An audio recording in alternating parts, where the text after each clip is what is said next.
Hello everybody, I'm Claudia Lash and I am showing off today one of my most popular patterns and a few of the samples of that pattern.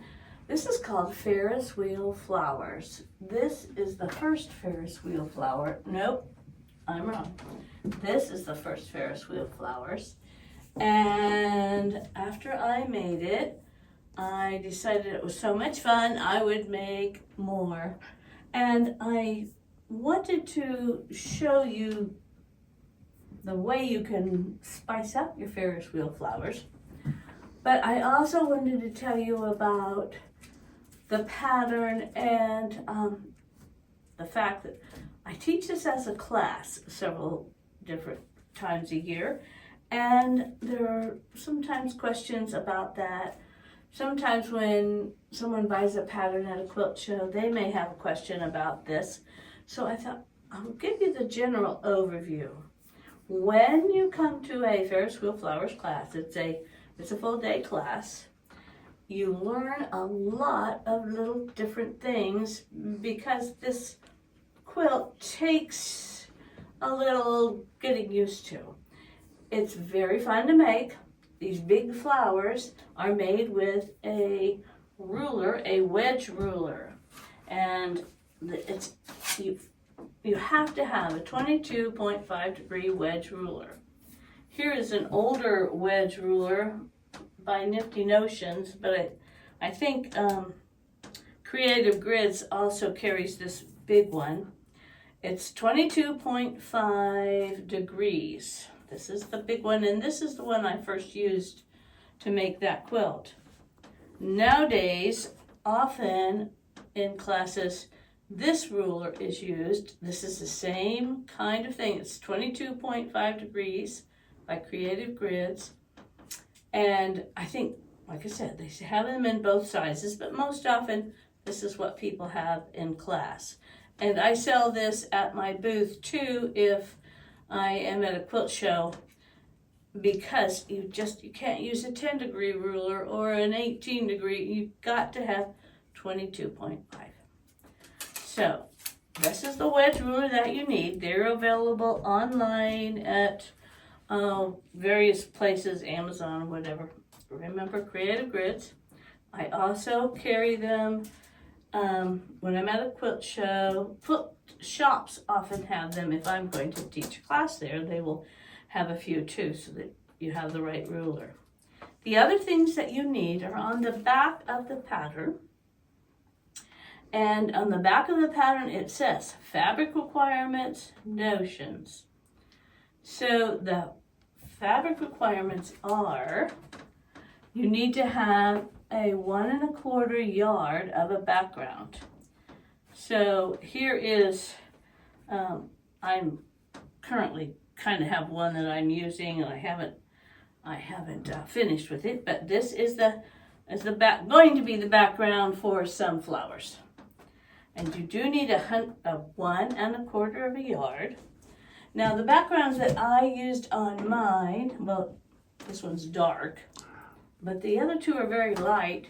I've also seen it done with a light background that has, a little bit more in it, and they look very nice too. So you don't have to limit yourself to a plain background. Be creative and choose what you like. You also need the border fabric, and in most of mine, looks like I've used a black fabric. You need a dotted fabric. Well, on these, I've used a dotted fabric for the borders also. Now then, for the flowers, in class, we are only able to make probably one flower, and some people can get a couple going, but usually it takes some time. There's a lot to making one flower. So I asked that, well, the pattern says for the flowers you need various fat 8s or 7-inch squares of 3 main colors. So if I were, well, you can see here's a red flower that I made, and it's got various reds in it.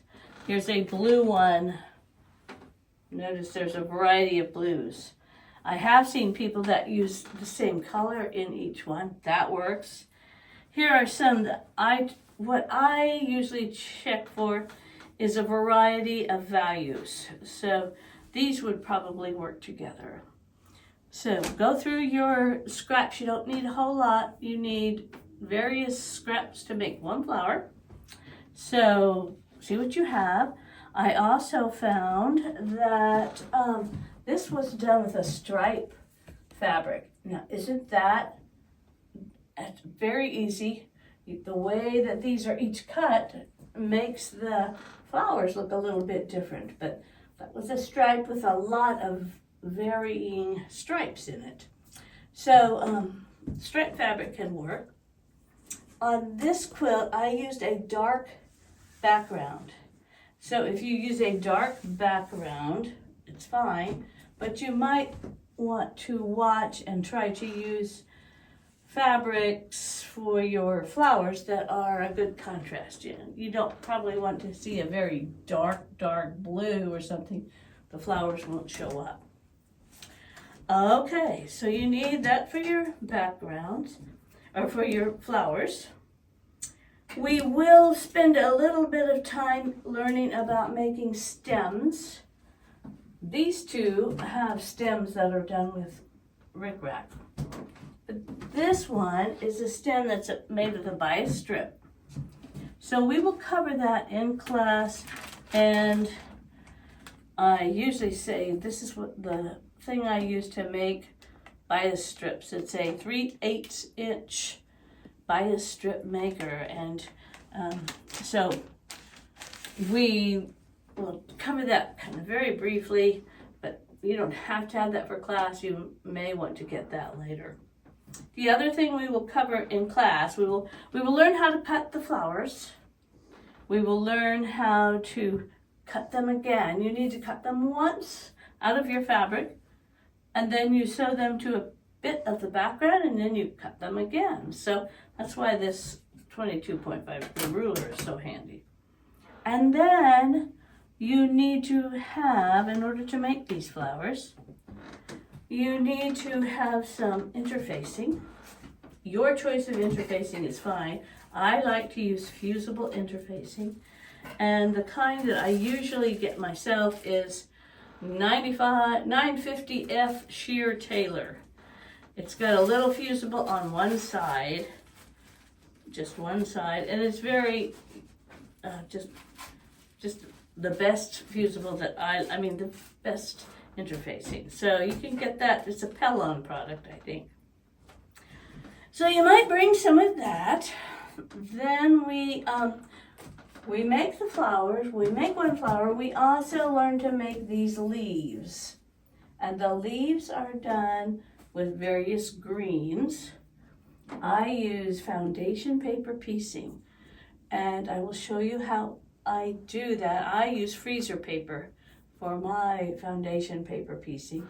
I won't have you bring a lot of freezer paper in or anything, but I will show you how you can do it. I usually bring in a sample of a leaf for everyone that's in class so that they have something to work on.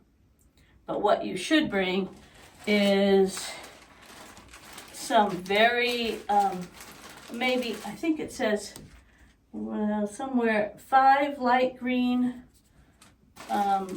fabrics and 5 dark green fabrics. And just, you need a little bit, because you're just going to use a little section of them. So you might bring some scraps of greens to make your leaves. You will make one leaf, not leaves, probably one leaf. And that, I think, is about everything that you need. It takes a little time, so it is a full day class, but there are a lot of little skills that you will know when you get done, and then when you take your flower home and your ideas on what you're going to do with it, you'll be just covered with all you need to know. Then, let's see, one other thing. I think what I like so much about this is that